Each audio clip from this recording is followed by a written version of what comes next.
So, if you want to be invisible, then do what the crowd is doing, or just go with the flow. Or if you want to stand out from the crowd, then do what others are not doing. तो आज हम बात करने वाले हैं कि भाई तुम 100, 200, 300, 400 बच्चों की भीड़ में से अलग कैसे दिख सकते हो। तो अब तुम एक चीज़ देखो, अगर तुम्हें क्राउड से अलग नहीं दिखना है तो तुम वो सब करो जो क्राउड कर रही है। तुम भीड़ का हिस्सा बनते रहो, भीड़ चाल में चलते रहो और कुछ भी अलग मत करो, ठीक है। इससे तुम क्या होगा, इससे तुम किसी की नज़रों में भी नहीं आओगे और दूसरा ये है कि तुम इससे हमेशा बच के रहोगे, तो इससे तुम्हारी कोई भी आइडेंटिटी बनने वाली नहीं है। अब अगर तुम्हें सबसे अलग दिखना है, सबसे अलग बनना है, तो उसके लिए तुम क्या कर सकते हो। अलग बनने के लिए ज़रूरी नहीं है कि तुम बिल्कुल ही अलग काम करो।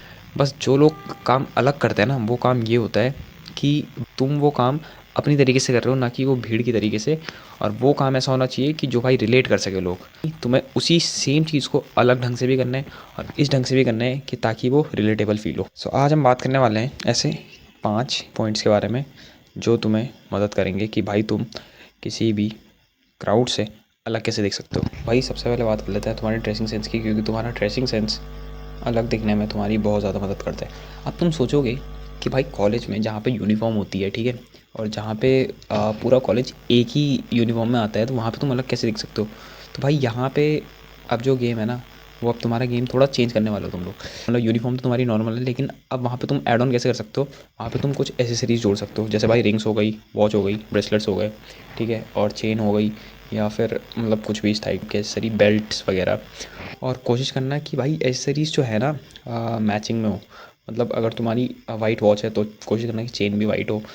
और एसेसरीज़ ही वो चीज़ होती है जो तुम्हें अलग स्टैंड आउट कराती है, क्योंकि भाई नॉर्मल शर्ट पैंट और टाई वगैरह में तो हर कोई जाता है, लेकिन थोड़ा डिफरेंट बनने के लिए, दिखने के लिए कुछ अलग तुम्हें भी करना पड़ेगा। जहाँ पे अगर तुम्हारी यूनिफॉर्म कंपलसरी है, तो वहाँ पे तुम एसेसरीज़ से अपना गेम लेवल अप कर सकते हो और क्राउड से अलग दिख सकते हो। अब तुम कहीं भी जा रहे हो ना, तो तुम भाई ये सोच के चलो कि तुम बहुत ज़्यादा फेमस या बहुत ज़्यादा पॉपुलर हो, और या फिर तुम you are the best in your business. अब मैं तुम्हें ये चीज़ क्यों कह रहा हूँ, इसके पीछे आते हैं तुम्हारी साइकोलॉजिकल फैक्टर। अब तुम देखो भाई, अगर तुम लोग ये सोच के चल रहे हो कि भाई तुम लोग बेस्ट हो या तुम लोग पॉपुलर हो, तो भाई इससे ना तुम्हारी बॉडी लैंग्वेज भी अलग दिखेगी और एक अंदर से कॉन्फिडेंस भी झलकेगा कि हाँ भाई मैं इन सब से अलग हूँ। तो वो चीज़ तुम्हारी बातों पे भी रिफ्लेक्ट करेगी। तुम किसी भी बंदे से किस तरीके से मिलोगे, तो वो उस चीज़ में भी ये तुम्हारी बॉडी लैंग्वेज में शो होने वाली है कि हाँ भाई, अगर तुम ये मान के चल रहे हो कि तुम पहले से ही फेमस या बहुत ज़्यादा पॉपुलर हो, भले ही तुम नहीं भी हो, तुम्हें पता है ना कि तुम नहीं हो, लेकिन भाई अज्यूम तो कर सकते हो। तुम अपना एक माइंडसेट तो वैसा रख सकते हो कि तुम भाई बहुत ज़्यादा पॉपुलर या बहुत ज़्यादा फेमस हो, और सामने वाला बंदा तुम्हारे जितना फेमस नहीं है, ठीक है। अब सोचो, और वहीं अगर तुम अपने को भी उसके लेवल पे रख के बात कर रहे हो, तो भाई वहाँ पे तुम्हें कुछ वहाँ पे अलग स्टैंड आउट नहीं कर रहे हो। तो इसलिए भाई ऐसा माइंडसेट रखो, हमेशा पॉजिटिव माइंडसेट रखो और हमेशा ग्रोथ वाला माइंडसेट रखो कि भाई जो भी बंदा तुम्हारे सामने हो उससे तुम 2 लेवल ऊपर हो। मैं ये नहीं कह रहा हूँ कि बी एरोगेंट या फिर बहुत ज़्यादा रूडली बात करो, लेकिन नहीं भाई, एक तमीज़ से, एक लहजे से और एक कॉन्फिडेंस जो होता है ना, वो चीज़ बहुत मैटर करती है। तो भाई ये कॉन्फिडेंस लेके और वो चीज़ लेके बात करो। तो नेक्स्ट पॉइंट ये है कि be the one who is leading the group. अब बात यह है कि भाई जैसे तुम्हारे 6-7 दोस्तों का ग्रुप है, तो वहाँ पे तुम अब उन 6-7 दोस्तों में वो वाले दोस्त बनो जो भाई मतलब ग्रुप को लीड कर रहा है। ग्रुप को लीड करने का मतलब समझ लो कि भाई तुम अगर बक वगैरह कर रहे हो या बैंटर कर रहे हो ग्रुप में, तो भाई वहाँ पे तुम मेन लीडर होने चाहिए। तुम्हारे अंदर वो एक एनर्जी होनी चाहिए कि हाँ भाई तुम पूरा ग्रुप चला रहे हो, तुम पूरा ग्रुप हैंडल कर सकते हो।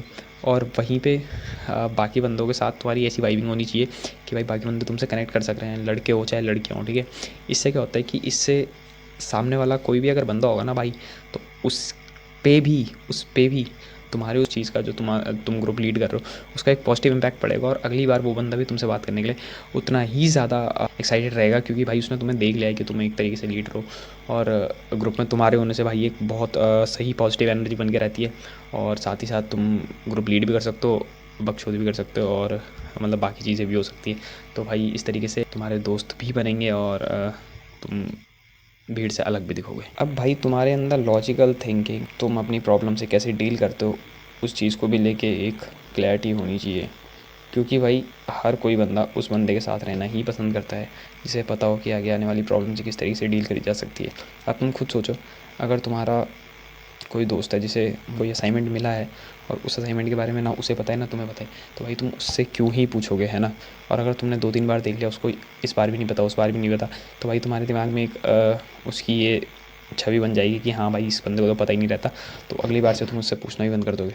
और वहीं अगर दूसरी साइड तुम्हारे साथ कोई ऐसा दोस्त है जिसको हर चीज़ के बारे में पता है कि भाई कॉलेज में क्या चल रहा है, वो ग्रुप्स में भी है और सोशलाइज भी है सब बंदों के साथ, तो वहाँ पे तुम उसके साथ रहना पसंद करोगे, क्योंकि पता है कि भाई अगर वो बंदा सोशलाइज है तो वहाँ से तुम्हारे भी दोस्त बन सकते हैं। कॉलेज के असाइनमेंट्स हो तो भी कोई दिक्कत नहीं, वो तुम्हें सब बता देगा, नोट्स वगैरह। तो भाई इस तरीके से अपनी एक ये आदत डेवलप करो कि भाई लॉजिकल थिंकर बनो, और तुम्हें प्रॉब्लम से डील किस तरीके से करनी है वो तरीका सोच के रखो। तो भाई लास्ट पॉइंट और सबसे इम्पॉर्टेंट पॉइंट्स बताने वाला हूँ मैं कि भाई सोशलाइज विद पीपल, ठीक है। तुम जिन्हें जानते हो वो नहीं, बल्कि ऐसे बंदे बनो जो लोग तुम्हें जानते हो। तुम जितनों को जानते हो वो मैटर नहीं करता भाई, तुम बहुतों को जानते होंगे, तुमने कहीं किसी को स्टॉक किया है, तुमने लिंक्डइन में हो या तुम कॉलेज में दिखे कभी किसी पार्टी में, क्लब में वगैरह, ग्रुप्स वगैरह में, तो भाई वो बंदे नहीं, वो बंदे बनो जिसको लोग जानते हो। वो मत बनो कि तुम जिन्हें जानते हो, वो बनो कि वो लोग तुम्हें जानते हो, ठीक है। और यहीं पे तुम्हें, और जितने लोग तुम्हें जानते होंगे यहीं से तुम्हें पता चलेगा कि भाई तुम किस लेवल पे पहुँचे हो अभी, और तुम कितना स्टैंड आउट कर सकते हो। और एक और चीज़ सोचो, तुम इंस्टा पे हो, ठीक है, तुम इंस्टा पे अगर किसी लड़की को हाई हेलो का मैसेज कर रहे हो, तो भाई वो लड़की तुम्हें रिप्लाई नहीं करेगी। क्यों नहीं करेगी? क्योंकि उस पर हर दिन 100 या 200 हाई हेलो के मैसेज आते होंगे। भाई वो क्यों ही करेगी तुम्हें रिप्लाई? तुम खुद ही सोचो, है ना, क्यों ही करेगी वो रिप्लाई? जब उसको इतने लड़के मैसेज कर रहे हैं तो तुम ऐसे बंदे क्यों होने वाले हो कि वो तुम्हें रिप्लाई करे?